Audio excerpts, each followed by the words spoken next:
সেই গুনাহ আল্লাহ তার আমল নামায় দেয়। সুবহানাল্লাহ। মানুষের অধিকার শুধু দেয় নাই, জীব জন্তুর অধিকার পর্যন্ত ইসলাম দিয়েছে। বলেন সুবহানাল্লাহ।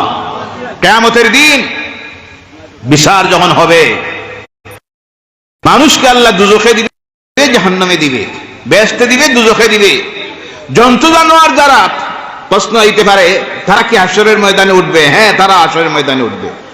অন্যায়ভাবে আপনি একটা জন্তুকে যদি কষ্ট দিয়ে দেখেন, অন্যায়ভাবে মারলেন, খাবার দিলেন না, কিয়ামতের বিচারও আল্লাহ করবে। বলে সুবহানাল্লাহ। এটাও আল্লাহ ছাড়বেন না। একটা জন্তু যদি আর একটা জন্তুকে যদি মারে, হাদিস শরীফে আসতেছে, একটা সিঙ্গালা গরু আর একটা জোরে মারল, দোটারে আল্লাহ হাশরের ময়দানে উঠাইবেন। ওঠানোর পরে বলেন তুমি বদলা থারে আর একটা গোথা দেও।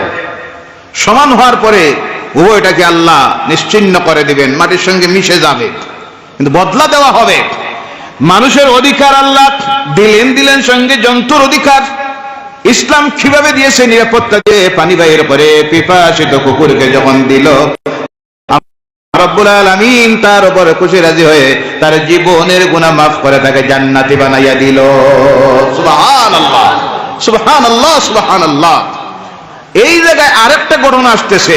একজন মহিলা 5 ওয়াক্তের নামাজ পড়ে, তাহাজ্জুদ পড়ে, দিনদার আবিদা করে, মারার কারণে ওই মহিলাটার জায়গা হবে জাহান্নাম। বলেন সুবহানাল্লাহ, সুবহানাল্লাহ। ও আমার ভাইয়েরা, ও মুসলমানেরা, এখানেও দেখা যায় জীব জন্তুর অধিকার পর্যন্ত ইসলাম দিয়েছে। বলেন সুবহানাল্লাহ, সুবহানাল্লাহ। আমার বলার উদ্দেশ্য, বিচার যখন জমিন থেকে উঠে যায়, তখন জমিন থেকে শান্তিরও বিদায় হয়ে যায়, অশান্তি আর অশান্তি তৈরি হয়। আমরা এর তীব্র নিন্দা জানাই, প্রতিবাদ জানাই। আমরা শান্তি চাই। আমরা কি চাই? ইসলাম শান্তি চায়।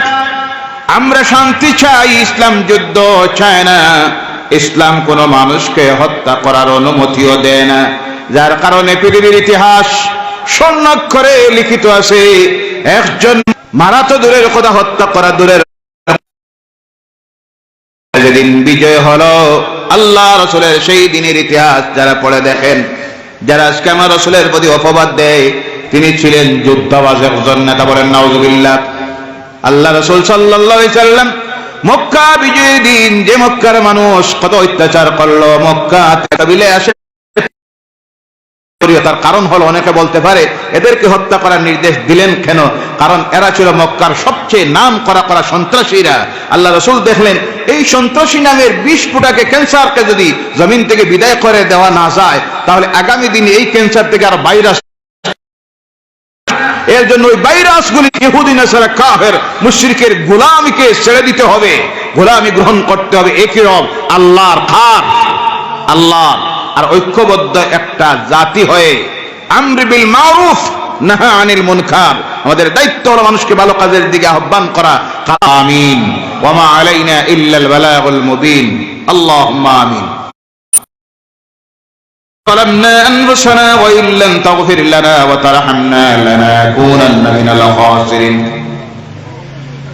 ربنا آتنا في الدنيا حسنة وفي الآخرة حسنة وقنا عذاب النار وادخلنا الجنة مع الأبرار برحمتك يا عزيز يا হবে তোমার বান্দারা যত সাহায্য দিলেন, সহযোগিতা পরামর্শ দিলেন, খাস করে আমার প্রাণ প্রিয় ভাই মাওলানা শরীফুল হক অনেক কষ্ট করে আল্লাহ এই মাহফিলটার জন্য, রব্বুল আলামিন তাদের প্রত্যেকের এই কষ্টটাকে তুমি কবুল করে নাও। সবটুকুন মদিনার হাবিবের দরবারে আলিয়া পৌঁছাইয়া দেও আল্লাহ। সাহাবায়ে কেরাম থেকে শুরু করে যত মুমিন মুমিনা প্রতিবেশীরা, এই এলাকাবাসীরা অন্ধকার কবরের গাড়ায় শুয়ে আছেন, আল্লাহ সবটুকুন পৌঁছাইয়া দাও। এই মাহফিলটা তাদের প্রত্যেকের জন্য নাজাতের জরিয়া বানাইয়া দাও। সেই সঙ্গে আল্লাহ আমাদের প্রত্যেকের দিলের নেক আশা মাকাসিদগুলি পূর্ণ করে দাও। প্রত্যেকের সমস্যার সমাধান দাও, মুশকিলাতকে তুমি আসান করে দাও রব্বুল আলামিন।